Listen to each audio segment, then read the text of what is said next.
Come on in.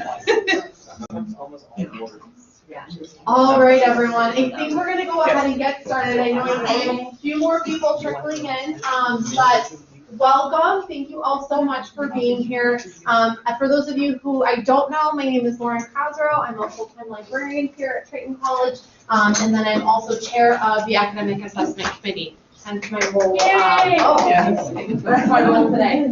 So I just first and foremost wanted to thank you all so much for taking the time to be in here, for those of you in person, and then also for those of our faculty who are going to be watching this online later. Just a sincere thank you for being willing to jump in and do this work with us, with my committee. Starting the conversation from the fall faculty workshop, and we've been engaging in this and having conversations. Up to this point, I can't believe it's only the end of September, right? We've been talking a lot already. But again, just wanted to say a sincere thank you for being willing to jump in, to engage in this work. I really believe in the importance of this work, and I consider you all just partners in this work as we are working to build a sustainable structure for assessment here at Triton. So a heartfelt thank you. And the design of the workshop today, you have a little bit of agenda in front of you. You also have a worksheet that we're going to be engaging with. If you did not grab those two pieces of paper, they're over by the sign-in sheet. Please make sure you sign in and grab those two documents. So the focus of our time today is, as you can see from the agenda, we're going to be walking through quite a bit of content.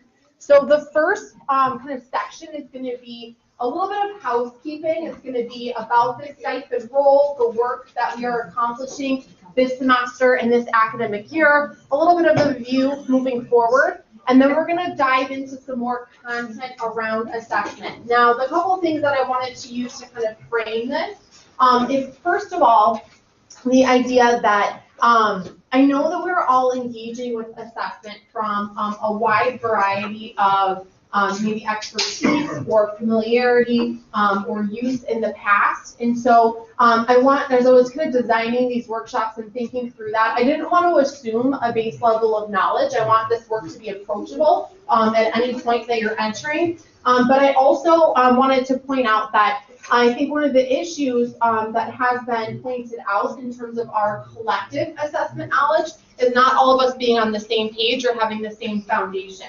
So we are going to be, if you are familiar with assessment, maybe some reviewing some concepts, but I would really encourage you to stay engaged, right, in that process. I think there is value in all of us having the same base level of knowledge, communicating and engaging in a dialogue around assessment topics, which I think maybe in the past has been lacking a little bit, right? So there is value in kind of staying engaged in this content and diving into this work together. So I wanted to kind of preface with that. So in the spirit of kind of engaging in this as a conversation, the first thing we're going to do is kick off with a poll everywhere. You guys have used these before. Yes, Christopher's favorite technology tool. So you pull out those devices, right?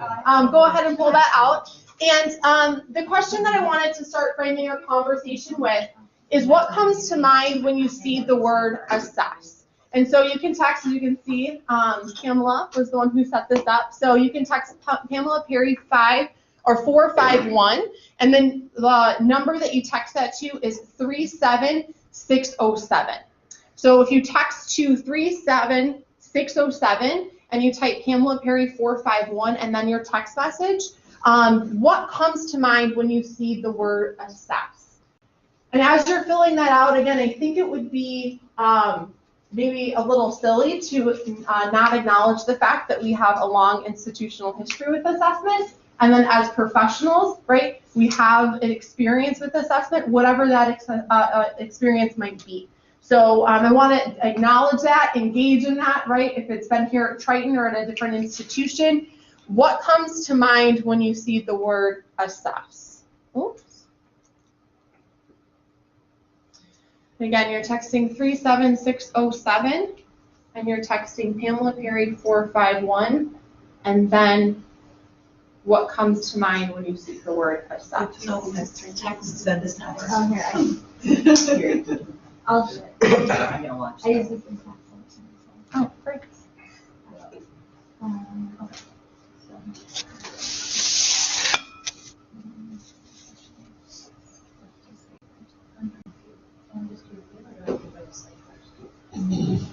Great.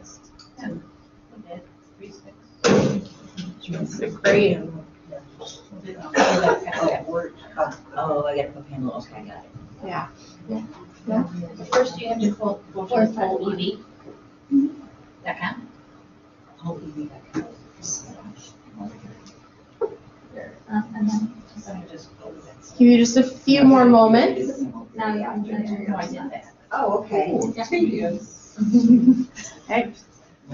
What's the number one? Whole EV. I'm using this in a week and I'm. All right, let's do about 10 more seconds. Get those last answers in. All right, so obviously some of the words that are popping up, the biggest one is work, right? Work. Evaluation, measurement, evaluation, good. Knowledge, learning. I love that those are the ones that are coming up the largest, right? I see some of the other ones talking about students, talking about skills. Thankfully, HLC is a small one, right? We're doing it just for accreditation purposes. Hopefully that's way down on the bottom of the list of motivations, right? This is excellent. So evaluation, measurement, learning, work, knowledge. This is great. So we all come at this workshop specifically, but also this topic with a lot of background, contextual knowledge, right, already in our work as professionals. And so I wanted to acknowledge that, right, and begin to have a conversation about that. What our impressions are when we talk about assessment. And then I also want to take that knowledge, right, and take that experience, but also kind of cast a vision moving forward. So the question that I wanted to, we're not going to answer it in terms of a poll everywhere poll, but I want to kind of have you guys think or ponder about what could useful assessment look like at Triton. So having that contextual experience with maybe in the past it's been a lot of work, right? Maybe you've gotten some valuable knowledge or you've learned a lot about your students when doing assessment. Maybe, again, that's your impression. It's for HLC, it's for accreditors, right? But what could it look like if we had useful assessment practices here at Triton? So does anyone want to kind of jump in with thoughts on that? What could that look like? Better student engagement. More student engagement. What else? Yeah. Well, for programs with outside accreditors, it could be linked or similar, so it's not as much work.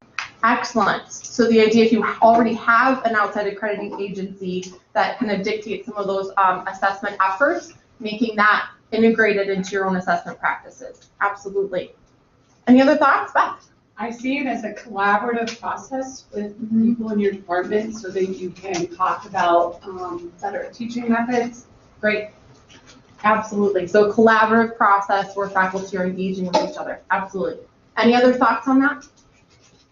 I actually used it for low test, I'm in health careers, and after they graduate, they need to be a certification test. And so I looked at certification test results for our program, and the lowest scoring ones I assessed to improve those. Improving student learning. Absolutely. Great. So the question I have specifically for this group, as we are talking about engaging in program assessment and building out our program outcomes, which is the work that we're really diving into this semester, the kind of framing question I have is, are you willing to take a closer look at what you think is happening in your program is actually happening, whether that's actually happening, and whether what you hope it is accomplishing is actually being accomplished? So when we're talking about program level assessment, whether you've had program level outcomes in the past or whether this is maybe a new thing for your area, this is the kind of framing question, right? When students complete your program or reach near the end of your program, that curricula, that series of courses that make up a program, are you willing to take a look at if what you think is happening in that program is actually happening and whether what you hope is being accomplished is actually being accomplished? And that's going to be kind of the framing question for the work that we're diving in around program level assessment. Right? So It wouldn't be the assessment chair, right? I did not share with you some of the outcomes, both from this training, the training kind of as a whole this semester, but then also this training, so modeling some best practices, right? So the training outcomes for fall semester really tied to the work that needs to be accomplished. Upon completion of 2 trainings, which are the ones that are currently happening, or in the additional 2 workshops, faculty will be able to write measurable program learning outcomes and also map course outcomes to program outcomes and then to our general education outcomes. This is really the work that needs to be accomplished this semester. Now for this training, I came up with a few of our outcomes for today. So as a result of today's training, right, faculty will be able to identify the requirements for our April 2020 focus visit, summarize the role of a program assessment plan developer, right, which you're all being a part of, explain the difference between program goals, objectives, and outcomes, differentiate between direct and indirect measures of assessment, and then write measurable student learning outcomes. Are we all ready? Yes, 2 hours, let's go. All right, so this is an example, right? I wanted to kind of structure this and frame this as program outcomes and then course outcomes to start kind of reiterating, right, what we're talking about, show examples, and have, again, engaging in this shared vocabulary and shared understanding of these assessment practices. So again, kind of this housekeeping part, right, on the front end. What are the HLC requirements? What are we after if you're just starting to join this conversation, right? What were the results of our HLC visit and what is the work that we're trying to accomplish in front of our April 2020 focus visit? So this is going to give you a peek inside my brain for the last month and a half, right? This is what it looked like. So our HLC requirements, right? From HLC, the directive is we need to develop an assessment glossary and common assessment language for assessment around here at Triton. And I think, again, this builds on this idea that we need a shared understanding of what assessment is and what our practices are, right? And so this is being in the same room together, having over 40 faculty go through this training, right, is going to start building those numbers of people who are being trained on this and who have a common understanding of assessment practices. For general education, we need to have an institution-wide assessment plan, which includes measurements for comparison of data. And then for program assessment, we need an institution-wide program assessment plan, which includes identification of student learning outcomes for all academic programs. That's why we're here today, right? That's where this role of a program assessment developer came from. Also, a plan for systematically assessing these outcomes, including assessment maps and timelines, which is going to be a lot of the work that we're going to be engaging in towards the end of this semester. And then for both programs and gen eds, we need collection, analysis, and sharing of data, adjustments based on the analysis, and evidence of prioritization and budgeting based on data analysis. So again, these are the requirements that are coming from HLC. And so we'll give you a little bit of our plan of attack here. So the assessment committee is really going to be leading efforts for developing that assessment glossary and the common assessment language, and then really leading these efforts around gen ed assessment and program assessment. Now, the program assessment plan developers, right, all of you, are really going to be focusing on, I've skipped over the forums assessments, or forums, trainings, and workshops that are going to be, we're holding as to accomplish this work. And then also the idea of revising our gen ed outcomes and providing rubrics for our gen ed assessment. So now the program plan developers, we are holding these trainings and workshops this semester, right, the supportive environment to get this work done. So identifying whether that's creating or revising student learning outcomes for our programs, and then also holding trainings and workshops, right, that we're currently doing to plan systematically for this. So to create maps and to create timelines. So this is all going to be within that supportive environment. Now, the next phase that we've identified, which is next year, is when we're going to be really focusing on putting the structure that we're building this year into practice and doing assessments for all of these programs, right? Really engaging in the assessment work. Where this year we're really focusing on building that structure. And then the other piece is going to be the comparative budgeting, that evidence of prioritization and budgeting, and that we're really developing some of that structure currently, right? So we're really engaging in those conversations and starting to build out what that might look like. So we're here in phase one. right, for these program assessment plan developers. And again, this is like a little peek into what's been going on, right, as we just kind of wrap our heads around what the work that needs to be accomplished here. So for the stipend work, right, so for those of you who are here and who are here for that stipend work for the program assessment plan developers, I just wanted to go over that we all have a clear understanding of what the requirements are and then what the deliverables are for this. So for the stipend work, you're required to complete the internal training. So this is the first one, right, the training session 1. And then also the training session 2, which is going to be held on October 4th at 2:30. Both of these will be recorded, right? And for those of the plan developers who are not here in person today, will be able to watch this recording, kind of catch up with us in the work that's being done. And then we're required to attend the 2 workshops on the October 19th and November 2nd. And so these are the workshops we're going to have an external consultant come in. He is going to be, again, giving some content, but really the focus is going to be on getting that work done. So he's worked with some of our peer institutions engaging in similar work, and so he's going to be here to help us through that process. So these are these hands-on working sessions where we're going to be creating program outcomes, creating the mapping and the timelines, and have that expert help on hand. Now, if attendance in these is, just cannot happen, please let me know immediately. Send me an email, and we understand schedules. We understand that there's not going to be a perfect time for everyone, but we're going to have to make some alternative arrangements to make sure that we are all on track and on the same page. So those are the dates and the times. Those were passed out in the professional development calendar. Yeah. Question. The calendar says workshop 2 is November 9th. We have an updated version that went out. Yes. Yep. Sorry about that. It was a change that needed to be done to accommodate our external consultant. So we did have to move that. And it is Friday. It's 8:30 to 12:30. So that is the bulk of the content and supported workshop time. The second half in the afternoon, we're going to have consulting hours. So if you're a program that you feel you need a little bit more additional support, we're going to have that time available. Okay. So payment and deliverables. The first half of that stipend will come at the end of fall semester, and that's going to be upon completion of the following deliverables. Program outcomes for each program that you've been assigned to will have been approved by the curriculum committee. And the assessment committee is going to be responsible for facilitating this process. We are going to be kind of reviewing and approving them, and they're going to be sent to curriculum and voted on in one lump vote. Okay.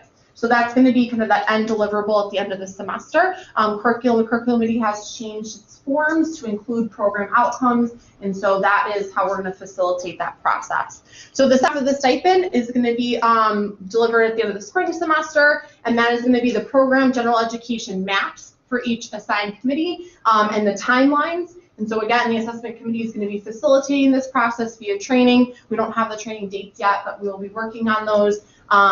This work may potentially be done this semester. We know that people are at various points in completing this work just by where the programs have been historically, but the payment will still occur in that schedule. And again, we're on forthcoming training coming this spring. Are you going to send us your PowerPoint? Yes, you'll have the recording, you'll have the PowerPoint, I'll probably send you more additional documentation. Yes, we will facilitate this very much. So yeah, everyone should be clear on the deadlines. Are there any questions on this piece? Okay, so that's a little bit, again, of the housekeeping. So now we're going to dive into some of that content that's going to be really focused on that shared assessment language, shared understanding of the work that needs to be done. And please feel free to raise hands or ask questions. I'm more than happy to have this be an exchange, a conversation, and a dialogue as well.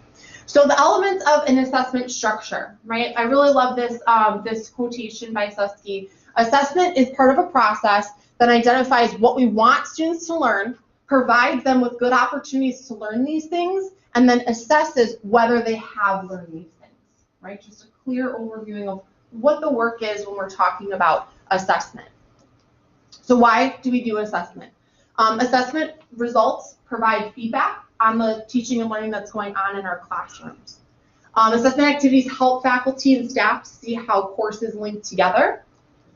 Assessment activities bring faculty and staff together to discuss important issues. I like how Beth referenced that previously of how faculty across the department can engage in these conversations and discuss the important work of teaching and learning.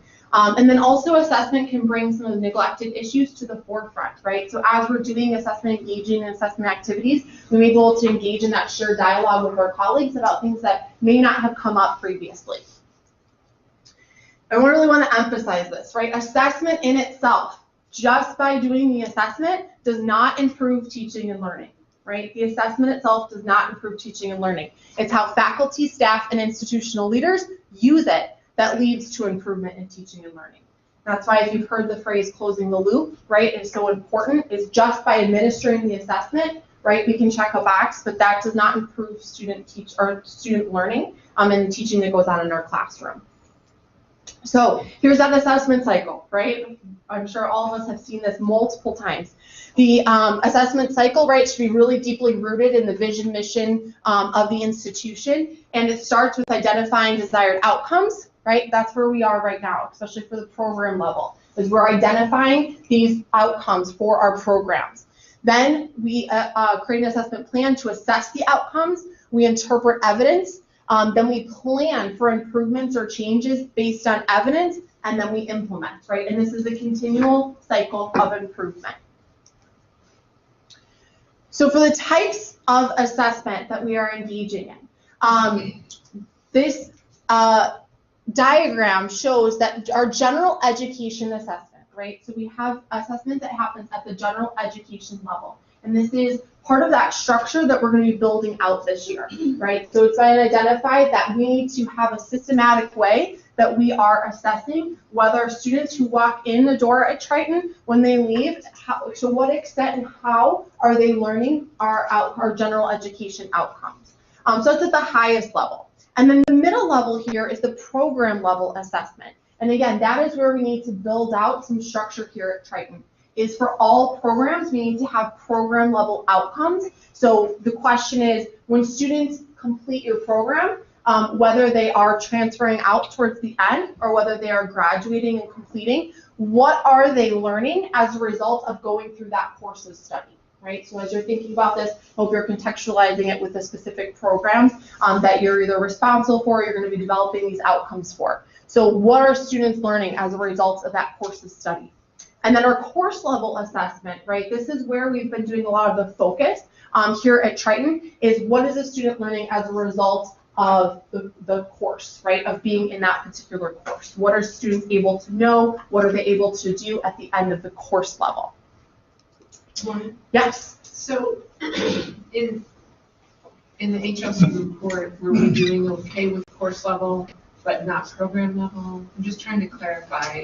Yes. So the HLC focus visit that's coming in April 2020 is really focused on our general education assessment and our program level assessment. That is what what they are going to be looking at when they come in April 2020. That's what they're looking at. So what about course level? Does that fall to the wayside right now, or do we keep doing that? No. There's no falling by the wayside when it comes to assessment. So our current assessment cycle is still going, and when we launch into our next assessment cycle, because of all the changes that are occurring right now at program and right, if you're in the middle of writing program outcomes, you're not going to be able to do an assessment on program outcomes. So we're going to have the focus be on our course level, but yeah, we're not going to be able to throw any of that to the wayside because the expectation is that all of these are happening, right? And so right now we can show evidence that it's happening at the course level. We were not able to provide sufficient evidence that we were meeting the standards that we needed to for program and general education.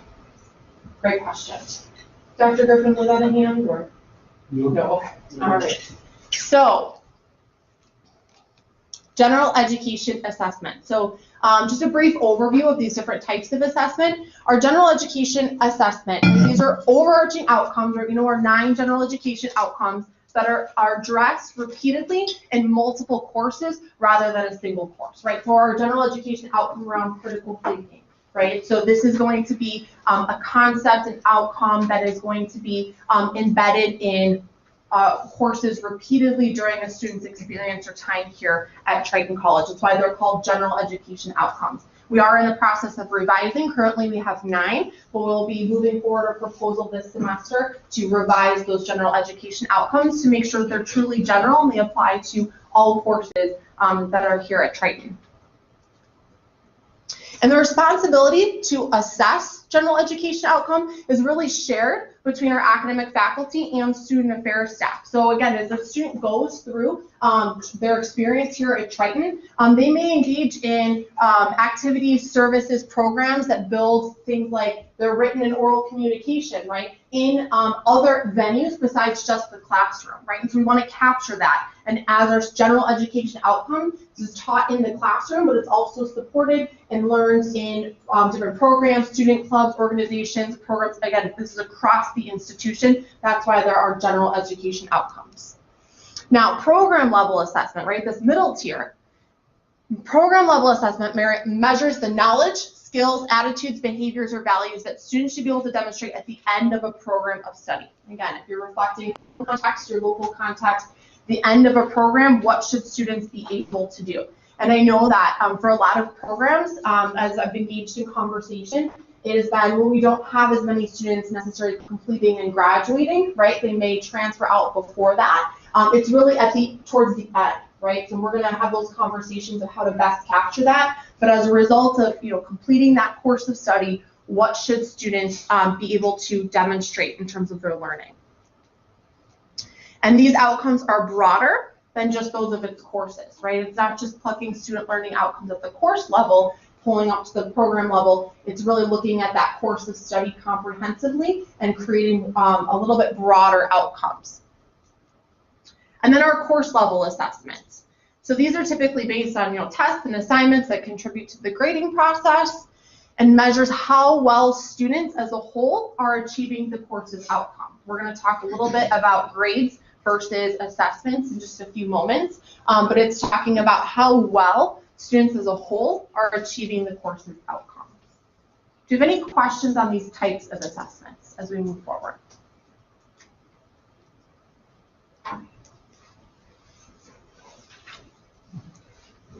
So this is where the focus is of the work this semester. We're going to be concurrently, kind of alongside, looking at our general education outcomes. That work can't stop because of that short timeline that we have to get this work accomplished by April 2020. So we're going to be doing continuing work with our general education assessment, but really the work of this role and what we are accomplishing through this role this semester and on to spring is that program level assessment, and it's really about building that structure to set up our assessment processes at the program level.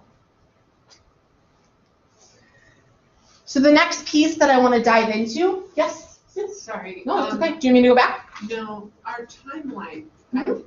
I'm sure you've thought of this a lot, and it just occurred to me. So let's say we take this year to figure out program outcomes, whatever, and then we assess them. Like, when do we assess? If students are graduating in May, for a lot of programs, we would be assessing then in April and May. Well, they're coming in April. So let's say this year we come up with outcomes, and then we design maybe the end of this year, summer, we design an assessment plan. And then we do the assessment plan next year. But really, if we're trying to assess what students are doing at the end of their program, the end of their program is May, but HLC is coming in April. Yeah. So we're going to be needing to engage in those conversations, at the program level and designing those assessments for the time, for the timeline and what we have in mind. So whether that's going to be, maybe assessing towards the beginning of the semester, right? This one's a little bit, going to be a little bit off just because they're visit. It's really about showing that we have the structure in place and engaging in those assessment processes. Even if we don't have all of the data, right, by the time they come for that particular, program, I would say like graduating class, right, it's really about getting the work done around that. And then from then on, right, then yes, as you're assessing program level, you're going to be focusing on those courses that are happening in the spring, what you would maybe consider as capstone courses, right, or later courses that students tend to take in their fourth semester.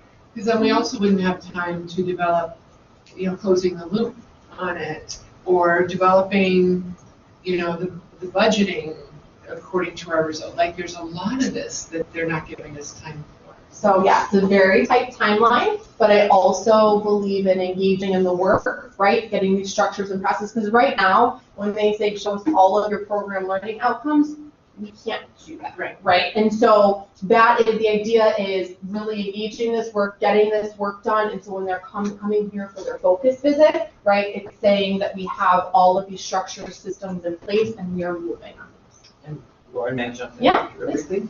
I know it seems unrealistic, but I want everyone to know that Mary Rita advocated fiercely to extend this timeline. Every single point you brought up, she documented in her response to HLC, and it's the HLC's opinion that this is doable on this timeline. So there's no wiggle room on this one. So we have to figure out a structure that will accomplish it in that timeline, because we tried really hard. Yeah, if you read it was a. It was impressive. It was the most impressive thing I've seen come out of that office in a long time. And to talk, oh yeah. No, I just want to make a point that these program level outcomes, if we're going to make it to be approved by the end of the semester, they have to be done by the end of October. And then sent to the dean, and the dean has to get them to curriculum of November. Yeah.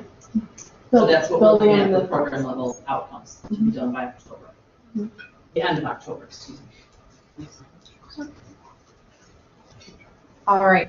The last thing that I wanted to point out too, I'm not going to go all the way back to the slides, but one of the stipulations was for our budgeting practices. And so we are, because of our comparative budgeting cycle, right, we are already talking about FY20, right? And so using data in our comparative budgeting process, that timeline is so, right, we're working so far ahead for that. That for these assessment processes to really impact the comparative budgeting process, it will be a longer timeline. So just to kind of reiterate that piece too, that we are looking at more creative ways to show that we are tying our budgeting process to assessment until we can fully integrate it into the comparative budgeting process. But just to emphasize Christopher's point, right, that we are doing everything that we can to make sure that we meet these guidelines by the time that they are here in April 2020. All right, understand the difference between goals, objectives, and outcomes. This has already been something that we've talked about on campus. I've been engaged in a lot of conversations around this. So this is the piece of clarifying language, right? This idea that we need an assessment glossary so everyone has a shared understanding of the language that we're using. You are all part of this now, right? So as we're going through this language, you know, you can be advocates in your department, right? When you're talking about this and someone's using this language, this vocabulary, you can be like, this is what this means, right? And you're using it in a way that we have a shared understanding of all of these concepts. So that is also another benefit of being in these trainings together, is using the same language, using the same vocabulary, and ensuring that we all have a shared understanding of these concepts. So goals. Goals are broad statements of student competence. So for example, students will be competent, or students will learn, or students, right, in critical thinking and analysis. So these are broad goals that we have for our students. So broad statements of student competence. Where an objective is what a faculty member will cover in a course, right? So they are less broad than goals, but more broad than outcomes. So for example, students will gain an understanding of historical origins of art history, right? This is going to be in like a course description, a course objectives. Students will read and analyze seminal works in 20th century literature. So objectives are more like what a faculty member will cover in the course, less broad than goals, more broad than outcomes. Those are course objectives. Now an outcome is what students will know or be able to do as a result of learning and completing a curriculum. What students will know or be able to do. So outcomes should be meaningful, right? Whether at the course level, at the program level, they should be meaningful. They should be manageable. They should be able to be accomplished, right, by the students given a specific learning context. So whether that is a course or whether that is a set of courses that make up a program, they should be manageable, it should be able to be achieved. And then also measurable, right? This is a key piece, they should be measurable.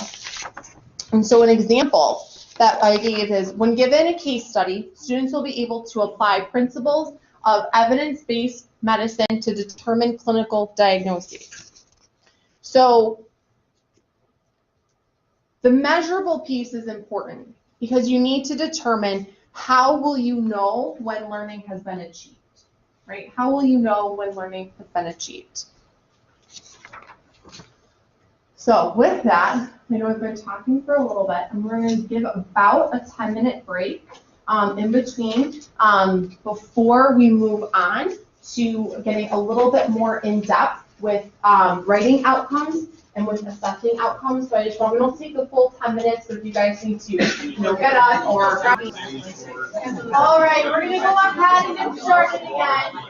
We're doing pretty well on my time. So kind of a check-in at this point. Are there any clarifying questions that I can answer at this point in our conversation? Is there anything that came up with your tables or anything that we need to kind of clarify before we move forward? We're discussing how, although the general outcomes are being reassessed and redone, it's not going to be like it's another language. We can start working on these and then eventually match them up, right? Correct. Yes. Do we have a date as to when that's going to be complete? So the kind of the plan that's right now is hopefully this semester. So we have on the professional development schedule, the calendar that was sent out, there are 3 open forums already scheduled to discuss gen ed outcomes. And so I don't have those dates off the top of my head, but they're in the calendar that was sent out. And so the hope is to have a proposal and then discussing that goes through academic senate, discussing them at the open forums, and then hopefully having a vote at academic senate by the end of the semester. Okay. Yeah. So for each of these program outcomes that are developed, we have to do an assessment on them. And do we have, so if we have one program and there's 8 outcomes, are we needing to have 8 assessments done by spring of 2020? No. Okay. So the mapping piece that will come, we're going to start working. The idea is that the second workshop that the consultant is coming is going to be more focused on the mapping piece. And so that we're going to have the map, right? We're going to have the document filled out. But part of that map is a timeline. And so depending, different programs are going to have this, these are still in conversations, but typically what's done is either 3-year, 5-year cycle where they all need to be assessed. So no, the expectation is not by 2020, it's that it's documented and you're in that, like, right, it's happening. That's the expectation. And so more conversation around that will happen as we start to flesh out what those requirements are. But just to give you an idea, the mapping and the timeline are end of this semester into spring semester, those conversations will be taking place. So those open forums are just to discuss the gen ed outcomes. Like, I'm getting a little confused about what each one's for. Sure, so they're labeled in the professional development calendar. Those are just the open forums. So those are not the workshops or the trainings, right? Those open forums are intended, right, to be a space for like the campus to have this dialogue, not just faculty, right? Everyone to be engaged. And so they're labeled gen ed outcome forums. Okay. And so we'll have a proposal to discuss. We will have those as open forums to have that conversation, but that's the entire campus community being engaged in that. Absolutely. Great question. Anything else I can clarify before we move forward? All right, let's go ahead and dive into talking about writing our student learning outcomes. So when we focus this work, this is another kind of framing question for our work around writing program level student learning outcomes. By the end of a program of study, what do you want your students to be able to do? How can your students demonstrate the knowledge the program intended them to learn? Right, so we have these programs. You guys have all been assigned programs to do this development work around. What do you want students to be able to do? And at the end of that course of study, how can your students demonstrate that they learned what we say they should learn in those programs? Right, so those are our framing questions. This is what this work is. So characteristics of student learning outcomes. Effective student learning outcomes describe what students should be able to demonstrate, represent, or produce upon completion of a program of study. should rely on active verbs that identify what students should be able to demonstrate, represent, or produce. Should incorporate or adapt professional organization. Who is the professional organization statement? Professional organization, was that TJ? Yes. Professional organization outcome statements when they exist. So if you are a program that has outside accreditors, right, incorporate or adapt professional organizations when they exist and when applicable. They can be quantitative or qualitatively assessed during a student's studies. These are effective characteristics of effective student learning outcomes. So I want to just kind of reiterate as well that for the professional organizations, right, this is a good section of the programs here at Triton, so that's absolutely a resource that if you're doing this work, those exist that you can be referencing and referring to. So when we talk about creating measurable outcomes, the emphasis is, on that idea is, are they hard to measure, easy to measure, and this comes with the crafting of the statement. So this is something to think about on the side when you are either creating them or when you're revising them, the idea of measurability.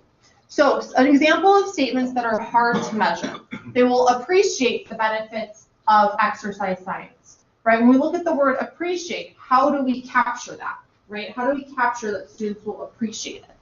Where another one statement that might be easier to measure is when we ask students to, or students will be able to explain how the science of exercise affects stress, right? It has a more measurable verb, and we can capture that. Another one that's hard to measure, students will understand the scientific method. Right? When we think of what is evidence, or how do we know that students have learned or met that outcome, understand the scientific method.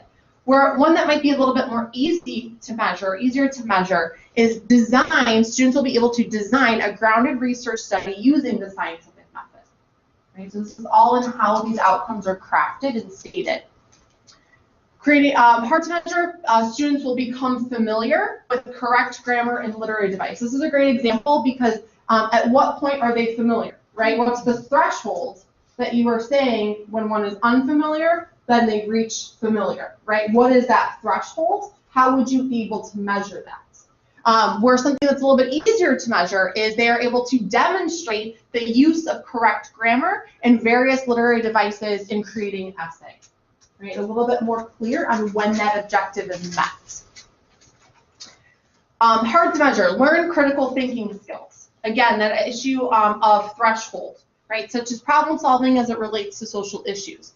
But one that's easier to measure is that students will be able to analyze and respond to arguments about racial discrimination. Okay? So again, the idea of, as we're crafting these, the emphasis on crafting good, measurable student learning outcomes. A lot of this, right, has to do with the action verbs. If you ever had to fill out one of the curriculum forms before, right, you know this, right, using these action verbs. So action verbs result in overt behavior that can be observed and measured. So verbs that are unclear or relate to unobservable or unmeasurable behaviors should be avoided. And then if you're familiar with Bloom's taxonomy, right, so this is a model framework that the levels of learning range from low, so superficial learning, to high or deep understanding. So an example of some of those verbs, the ability, so they kind of fall in categories, right? So if the category is you want students to have knowledge, right, these are a list of verbs that reflect knowledge. Students will be able to define, identify, describe, and it goes up through the framework to more complex levels of understanding and knowledge. So knowledge, understand, apply, analyze, evaluate until we reach create. And if you've seen Bloom's taxonomy, right, the pyramid, right, it's increasing difficulty, these levels of learning. So these are a great tool. There's tons, right, if you even Google that, right, look online, there's tons of lists of verbs, Bloom's taxonomy, right, that's replicated across institutions, and so it's very easy to find kind of these lists of verbs to really pinpoint what exactly do you want students to be able to do. And so the idea being that verbs to avoid are kind of these more vague statements like appreciate, understand, know, learn, become aware of, or become familiar with. And it goes back to the idea that they should be meaningful, measurable, and manageable, right? So meaningful to your course or program, manageable, they should be able to accomplish them, and then measurable, you should know when that threshold has been met. So we're going to do a quick activity. So you have a handout in front of you that, let me find mine.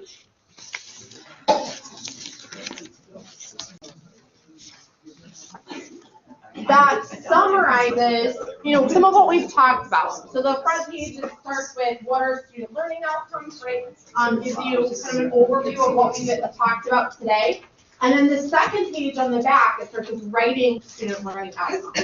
And so I don't want to, think about how to frame this activity, and right, we're going to be doing this, right, for your program. This is part of this work, so I didn't want to give you guys a ton of busy work, but I also believe in, right, directly applying learning. And so what I would love how to kind of frame this activity for the next 10, maybe 15 minutes or so, is to try using that template, right? So students will be able to, and then insert an action verb. I can go back and actually leave the list of verbs up. You also have a list of some of them. They're in a different structure. They're kind of just in paragraph form on the flip side.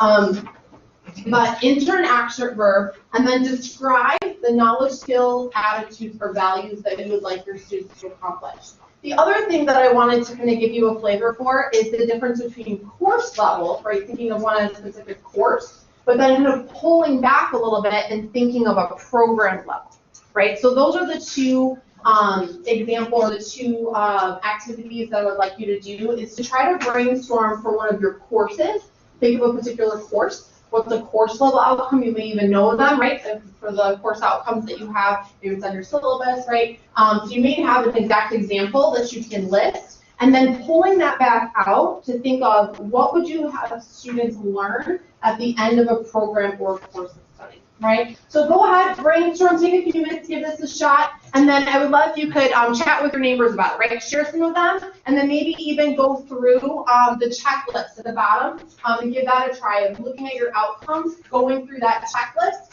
see if you're meeting all of those criteria. So we'll give this about 10, 15 minutes, and then we'll save time for questions at the end of this activity as well. So go ahead, brainstorm, give that a try, and then chat with your neighbors about those outcomes.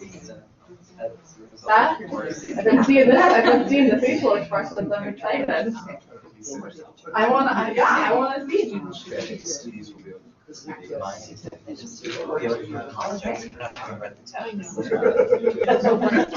I'm looking. Looking at some of these for you.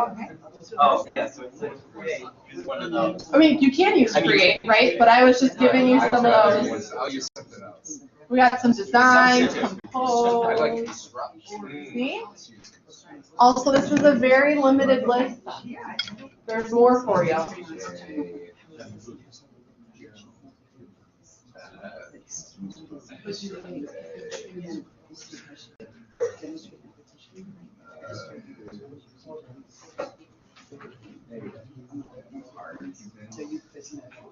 Okay, yeah. So.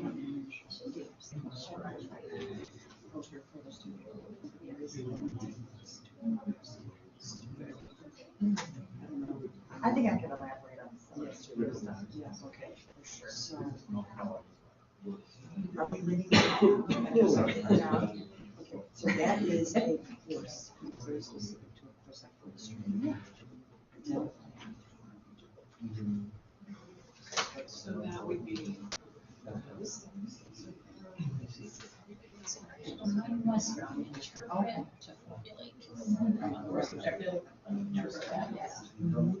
Formulate this way. So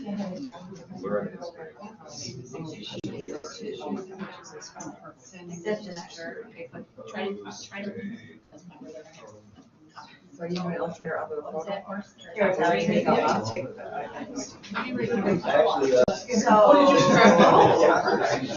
That should have been. Pass them out. They don't want to catch up. I wanted to be able to say, be able to, Would they be formulating an opinion, a diagnosis, gathering data? skills. So the idea What is the skill? What is it in the background? Right. I think that, yeah, I'll put it back down.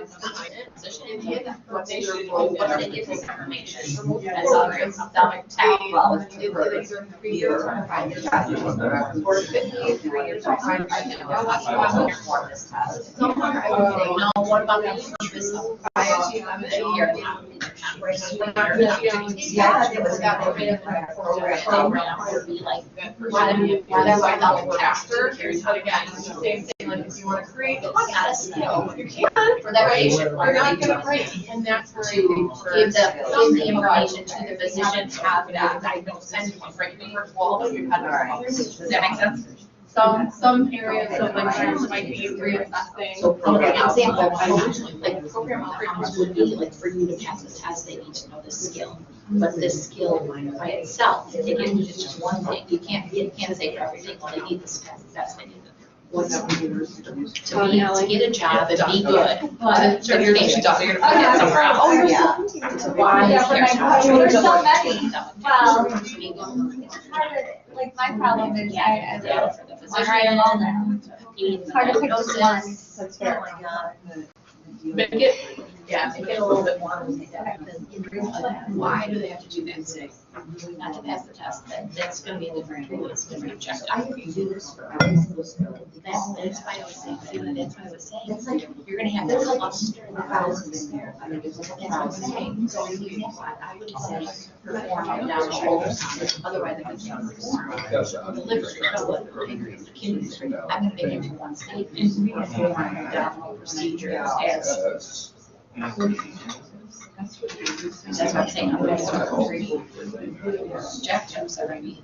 Also, this item's we're not the only one in the entire world to rate the list, so she said we get helpful to look at models and what other institutions have done and look at Yeah. more programs. It's my understanding that was totally different. I was looking at like course outcomes of what they'll be needing to achieve.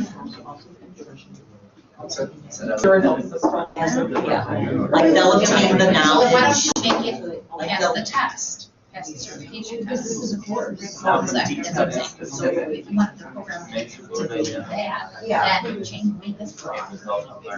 And then we're gonna have, rubrics. So as you're writing these, Olivia, Because my course outcomes doesn't, this is not my master, that's not my. Come up with 10 programs.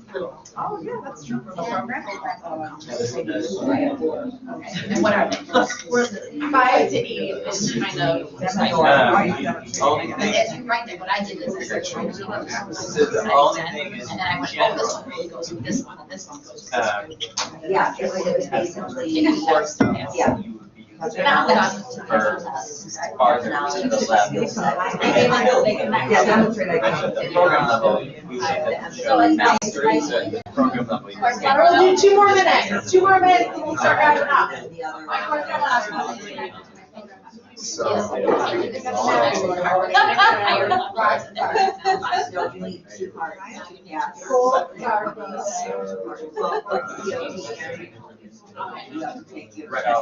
Right. So, yeah. This would be part. But it's part of it, because I don't really have to evaluate the test. And part of it. Or That's what I did. disrupt for anything up to the next level, because you're compared to connect or analyze, so you were to apply it and now it's using the board. Right. I think we'll just scribble it all out to start off. you're not revising your. But we do some that's it's fair. Statements that enforce some outcomes to partner left and then text out as you move up to program level, but having get together on these notes. Higher up. So program level. Yeah, I can read. Well, I did it. He did it. You did it all. How is the study? What level are we at? From 1 to 10? I'm applying. You're engaging. Where we're at. Where we're at. Perfect. That's all we can do. Right. We're engaging. But I love, I mean, these are I would go through this, the point you're like, I don't know about this, right? Like, we're showing on your face.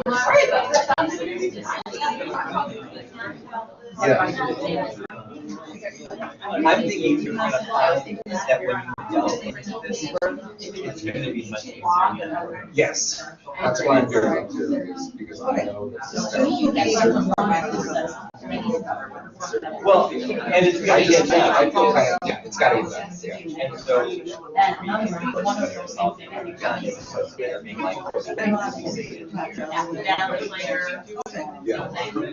So be able to calculate, be able to. To be the author is better than. Very true. All right, we're gonna move back around. I would love, is there any questions or observations, or maybe as you started to dive in and actually start writing them, maybe some concerns, right? What kind of came out of this activity for you? Or for your table? Yeah. All right, so my program requires math, computer science, philosophy, rhetoric, you get the idea, besides my science. Yeah. So some of the program outcomes address the math and the rhetoric and all of that. So when I write an assessment, because we don't have any kind of capstone class where you can't graduate from this program until you take this capstone class that we created. If we had it, we could assess everything. Mm-hmm. Instead, we'll be assessing as we go along, assess this outcome in this class and this outcome in that class.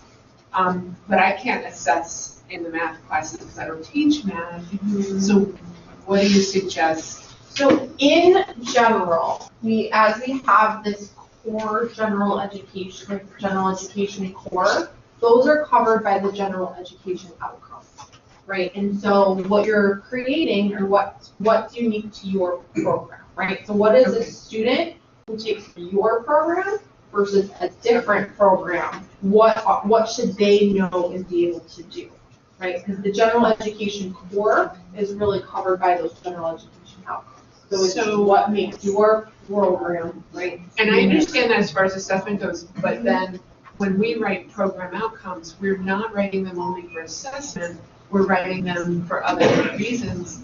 So do we ignore the outcomes that are not unique to my program? Do I ignore those outcomes when it comes to doing my assessments, but just have the outcomes there? I think so, no. So the outcomes are being assessed, right? Yeah. So the point is that when we have the program outcomes, what we're getting to is they are mapped, there's a timetable, and you are assessing all of them in a systematic way is the word that HLC uses, right? We have to make sure it's systematically assessed, not the same outcome over and over again, because it's our favorite, right? They're all systematically assessed. So all outcomes will be assessed, right?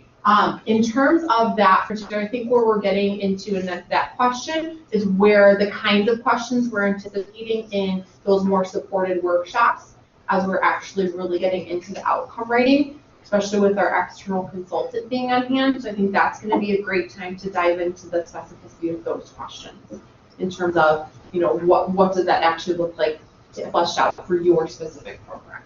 Okay. So I think it's we'll get there, the answer to that. But I just want to make sure that it's clear that any outcome you are writing is going to be assessed. It's going to be similar to the course outcome as well.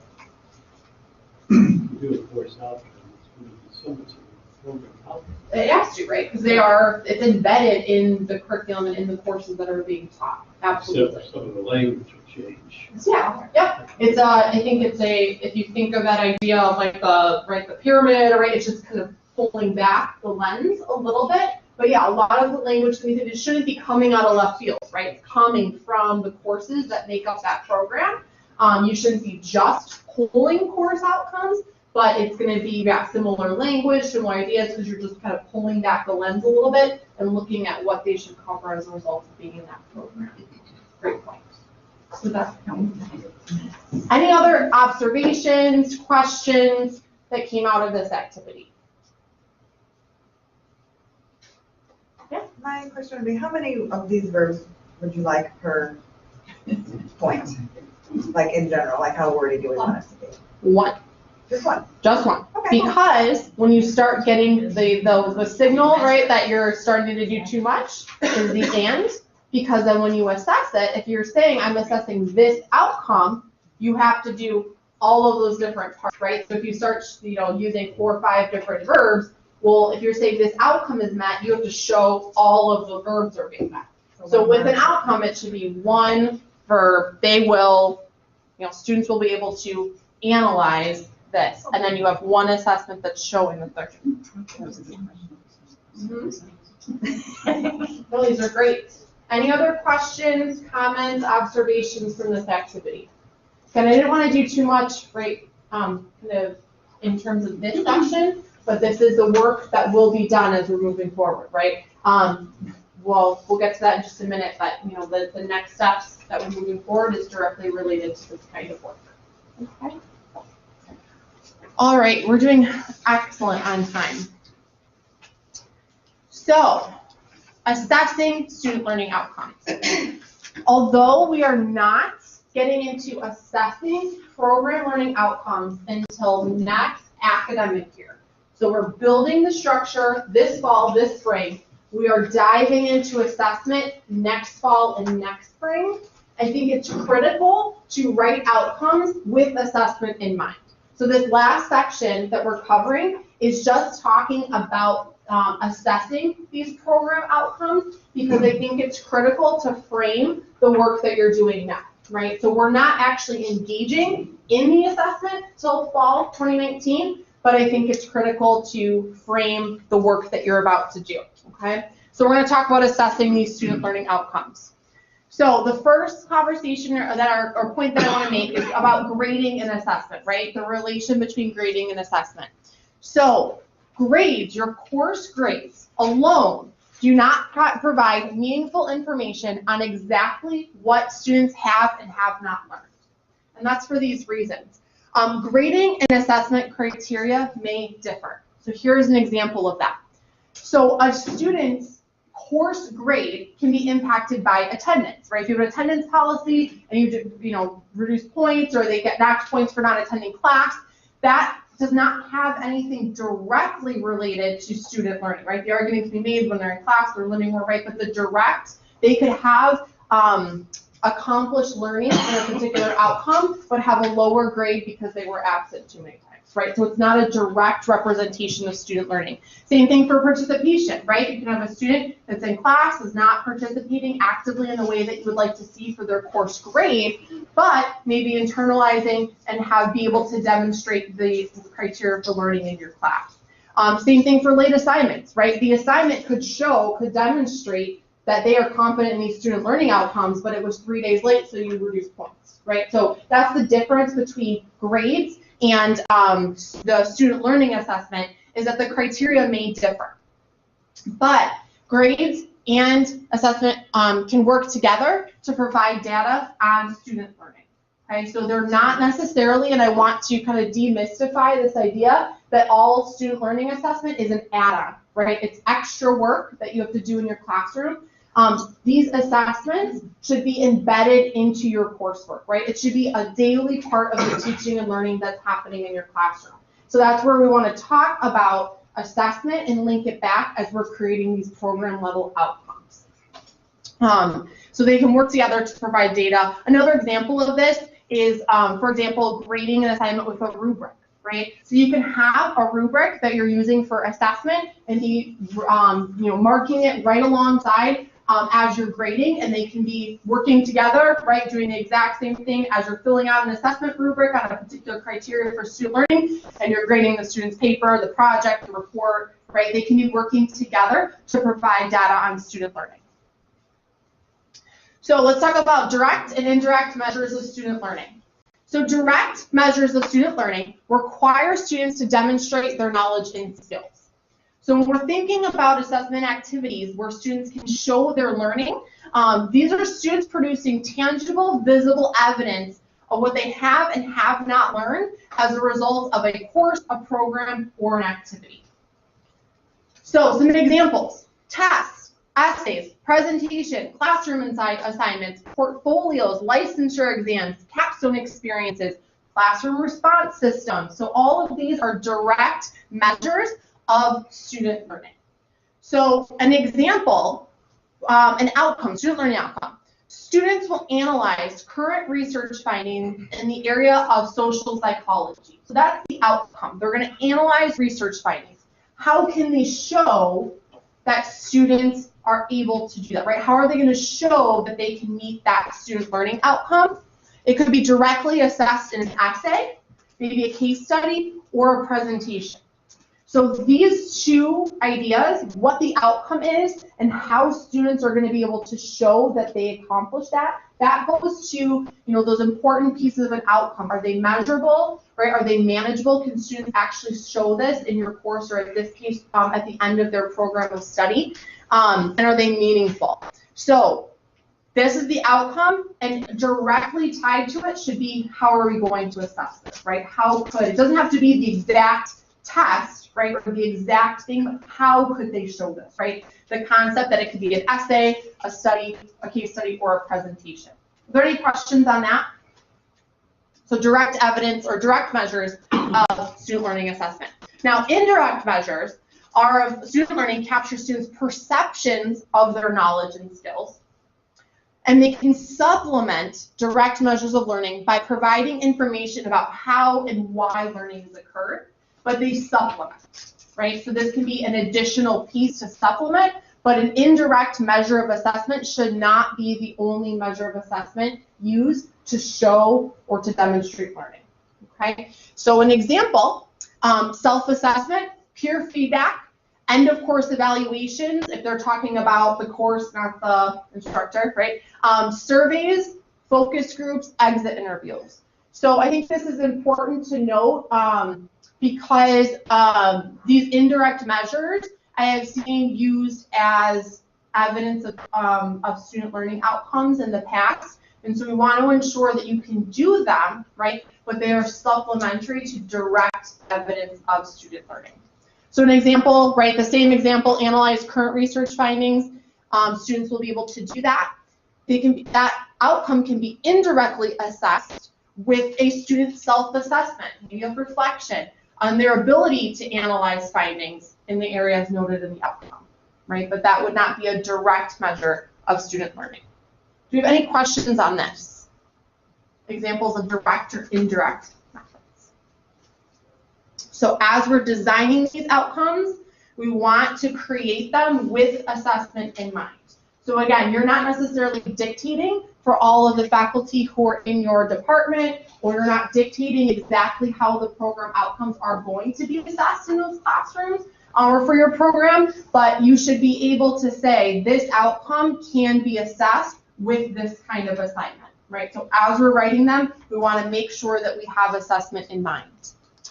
So I really encourage you personally and then collectively within your department and area, think about what you already have in place, right? I really want to demystify this idea, especially when I saw work, right, got really big, right? So when we're doing assessments, it may, but it should not always entail an add-on or an addition in your courses, right? It should be as embedded in your courses as possible. So what assignments, projects, exam questions are already used, and then how could these be used or combined to report student attainment of outcomes and areas for program improvement.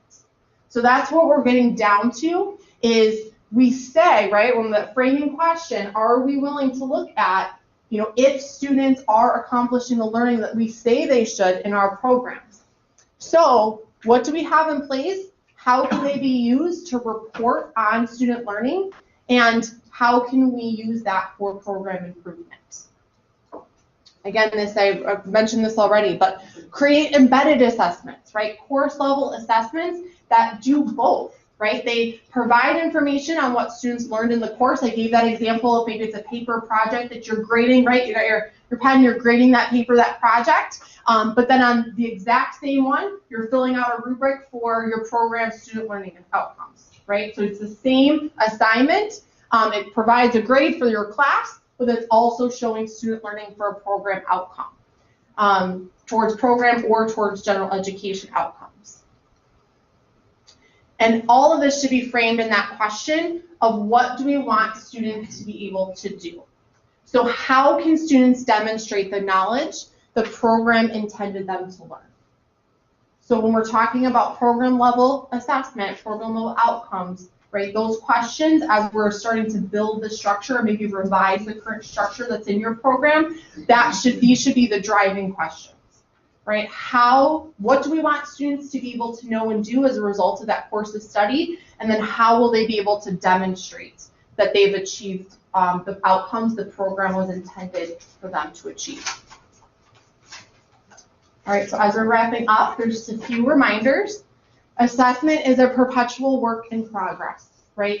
The kind of heavy lift this semester is getting them all created, right? And in place so we can move forward on a lot of the other structures and systems and processes that we need to take place because of this tight timeline.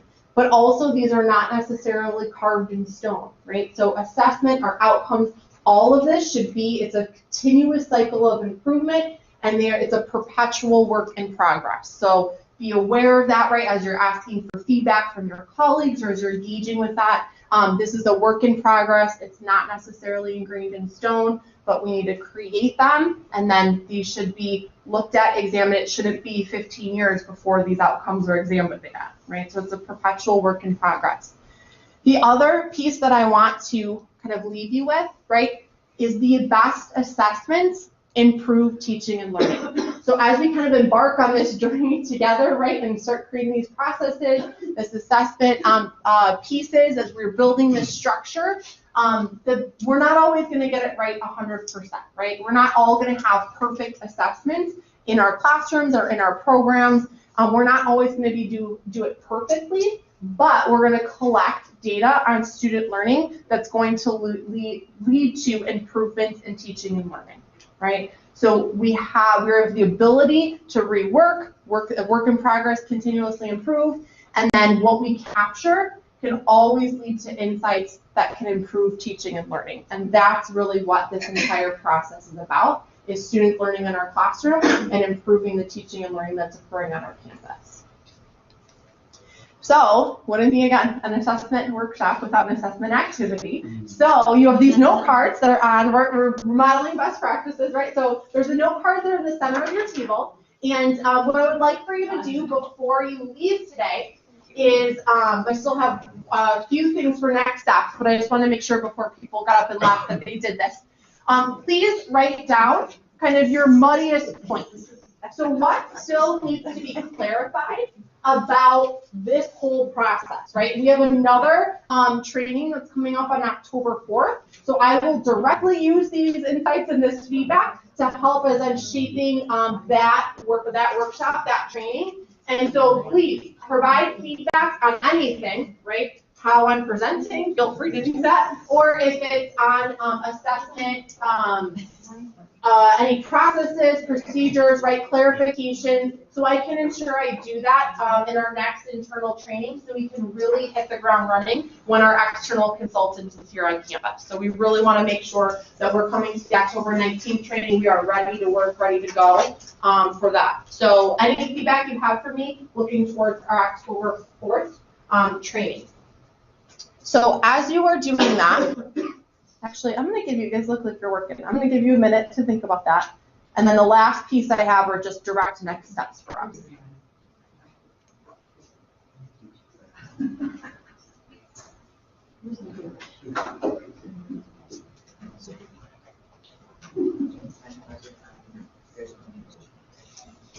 So I'll give you about 1 minute to fill those out, and we'll look at our last slide.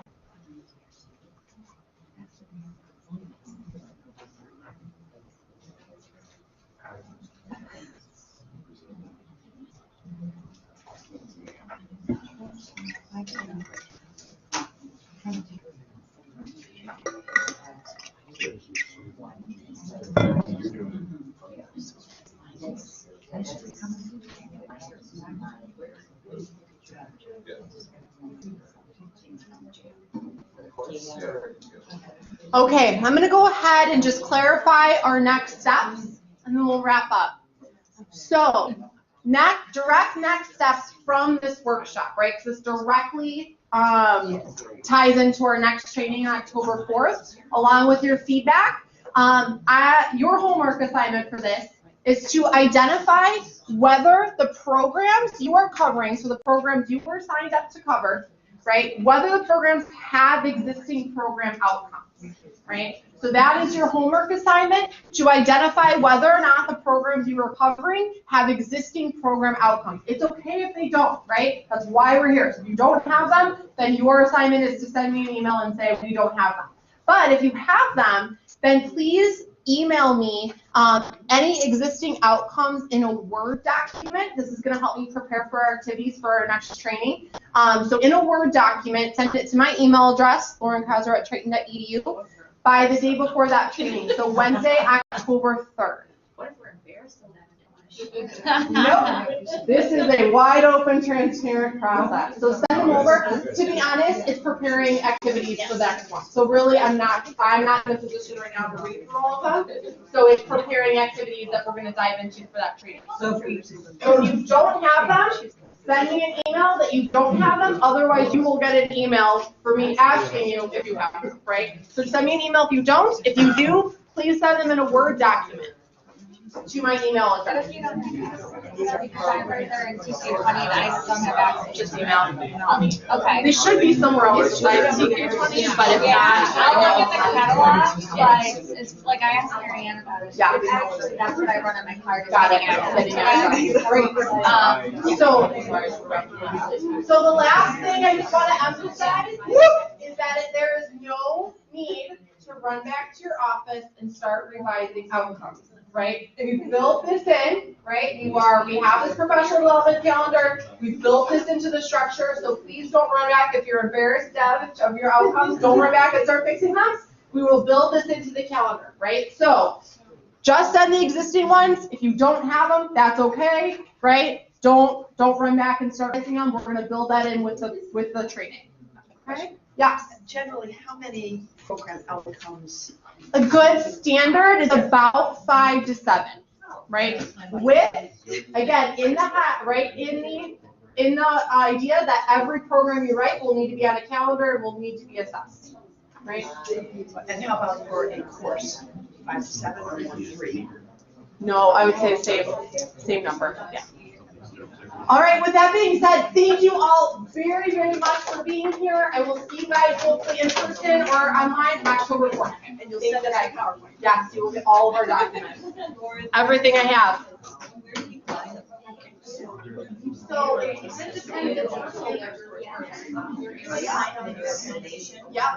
Yeah. And your accreditation standards and guidelines. The internal storehouse is supposed to be TK20, but that is not the case. So that's why we're asking them to have them, but they're not there. Some just aren't, some start taking everyone down. We're saying, no. Yeah.